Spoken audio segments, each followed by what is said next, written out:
vous êtes fabricant de bornes et donc la question qu'on se pose, c'est quelle est la place des fabricants dans le déploiement d'un réseau électrique auto? Oui, alors, plus que fabricant de bornes, on est fabricant de matériel d'infrastructure pour ces véhicules électriques. Donc, nous, on s'est intéressé donc très tôt, il y a déjà, je dirais, 5 ans, à ce déploiement. Et donc, nous avons développé toute une série de matériels, à la fois pour la partie réseau public et puis pour la partie place de parking. Alors, je vais pas détailler tous ces produits, mais plutôt sur la gauche de votre écran, vous avez des matériels liés à l'infrastructure publique. Et puis sur la droite, on est plus sur les produits qui vont être installés sur la place de parking. Sachant que sur la place de parking, bon, ça a été dit par Marc-Antoine précédemment, donc vous avez forcément, à partir du moment où vous êtes dans une infrastructure réseau électrique auto, vous avez forcément un compteur Linky, qui va être placé, le plus souvent, notamment si on est en parking ouvert, va être placé dans une armoire. Donc cette armoire peut être soit une armoire qu'on appelle de comptage, quand il s'agit simplement d'avoir à l'intérieur le compteur, le disjoncteur de branchement. Et à ce moment-là, on va mettre derrière une borne de recharge du marché de n'importe quelle marque, j'allais dire. Soit vous avez le choix d'opter pour un produit tout en un qui intègre à la fois la partie comptage du gestionnaire de réseau de distribution et la partie point de charge. Donc c'est le type d'armoire que vous avez en bas au centre de l'écran. Et puis lorsque vous êtes en parking extérieur, mais je viendrai largement sur le parking extérieur un peu plus tard dans la conférence, vous avez aussi des solutions de distribution qui existent. Je les détaillerai tout à l'heure. Il en existe 4 aujourd'hui. Et puis, les mêmes produits que vous avez dans des armoires, vous pouvez les retrouver par exemple dans un format de type totem lorsqu'on vient du sol, lorsqu'on est sur une distribution souterrain. Donc ça, c'est la première mission des fabricants, développer les matériels qui permettent de répondre à tous les cas de figure.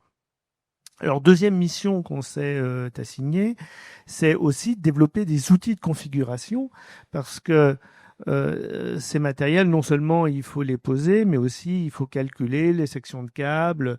Il y a toute une étude à réaliser et c'est important pour nous de proposer aussi des outils qui permettent de réaliser ces études. Alors, on a développé depuis pas mal d'années maintenant un outil qui s'appelle Olympe, qui est à la base un outil de calcul des colonnes montantes, donc qui, elles, vont alimenter vos logements. Et puis, depuis quelques années maintenant, on a fait de gros développements également pour calculer les infrastructures de recharge, aussi bien en parking intérieur qu'en parking extérieur, avec y compris dans les dernières versions, vous le voyez en bas à droite de l'écran, on part directement d'une image de type Google Maps ou Google Earth et on va dessiner notre infrastructure sur cette image. C'est notamment utile en parking extérieur. Ces outils-là sont utilisés notamment par tous les promoteurs et les bureaux d'études qui travaillent pour les promoteurs dans le cas des projets neufs.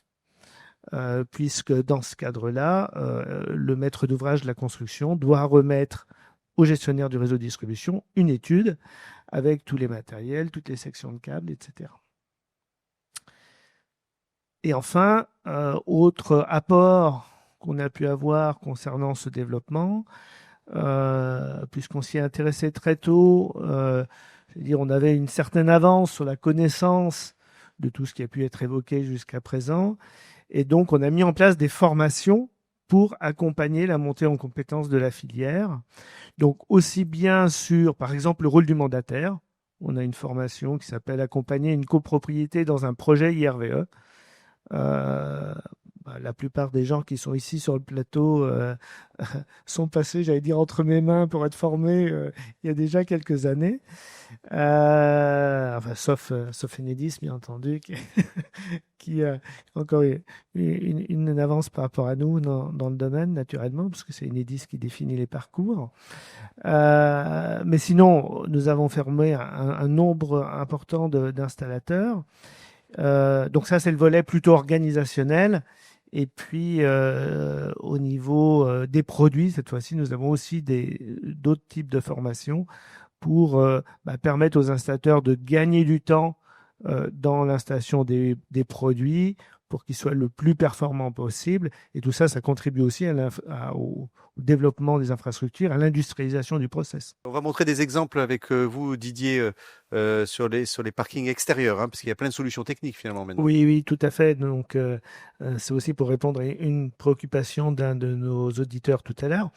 Par rapport au total de copropriété, enfin de places de parking en copropriété évoqué par par Olivier Huyette au début de cette conférence, 8,4 millions, je crois. Par rapport à ces 8,4 millions de places de parking en copropriété, il y en a 4 millions qui sont en parking extérieur. Ah, la moitié. Voilà, la moitié. Donc, c'est dire si le parking extérieur, effectivement, est à traiter. On a longtemps dit que c'était le parent pauvre des infrastructures de recharge de véhicules électriques parce que c'était cher, c'était compliqué, etc.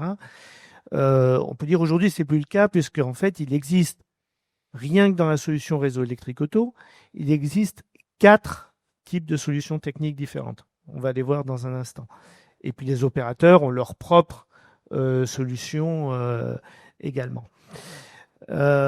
Aujourd'hui, alors d'abord le choix de la solution technique, il sera fait lors de la visite technique initiale par le représentant du gestionnaire du réseau de distribution en dialogue avec la copropriété et le mandataire. La toute première image, donc le slide d'avant, c'était une distribution en aérien. Qui est souvent utilisé lorsqu'on a un alignement de box extérieur tel qu'on a dans cette image. D'ailleurs, les différentes solutions vont pouvoir très souvent être mixées au sein d'un même projet. Elles peuvent coexister, oui. Dans une copropriété, vous pouvez avoir une zone de box, une zone où vous avez simplement des places de parking en extérieur. Donc, on va pouvoir mixer ces différentes solutions. Donc ça, c'est la distribution en aérien, avec une torsade aérienne, de la même façon qu'on peut avoir une torsade en village qui passe le long des maisons de village sous les toits pour alimenter les appartements. Eh bien, vous aurez le même type d'infrastructure ici, sur un parking. La deuxième solution, c'est une distribution en souterrain. Donc on va retrouver des totems comme dans le schéma, comme dans les photos présentées par Laurent. Donc là, on a des travaux de VRD, travaux d'enfouissement, et vous allez alimenter au niveau des différentes places de parking des socles qui vont recevoir ultérieurement, au fur et à mesure des besoins, des totems de recharge. Il faut voir que quand on réalise un réseau électrique auto en souterrain comme ça sur une copropriété, on va prééquiper l'ensemble des places de parking. C'est-à-dire qu'au niveau de chaque place de parking, on va mettre en place un socle tel qu'on a au centre de l'image, un petit peu sur la gauche, là, en bas. On met un socle avec une plaque de finition.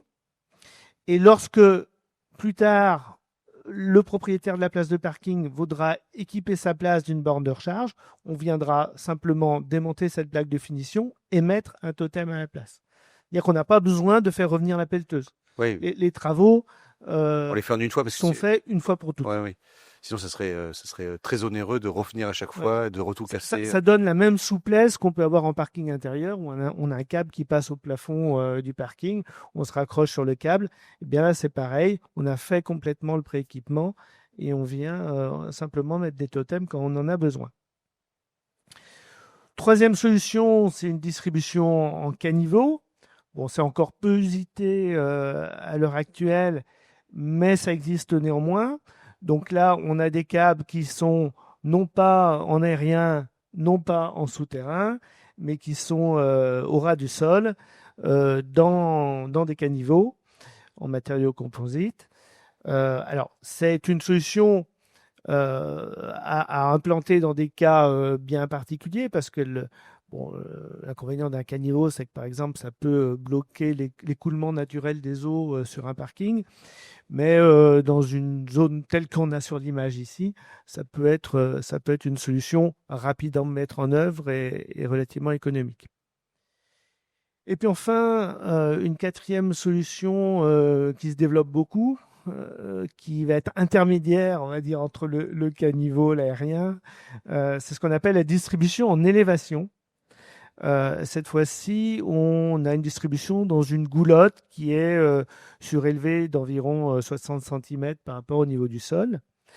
Alors ça, c'est très intéressant parce que vous n'avez pas le blocage des écoulements des eaux que j'évoquais tout à l'heure, par exemple. Vous avez une emprise au niveau du sol qui est extrêmement réduite.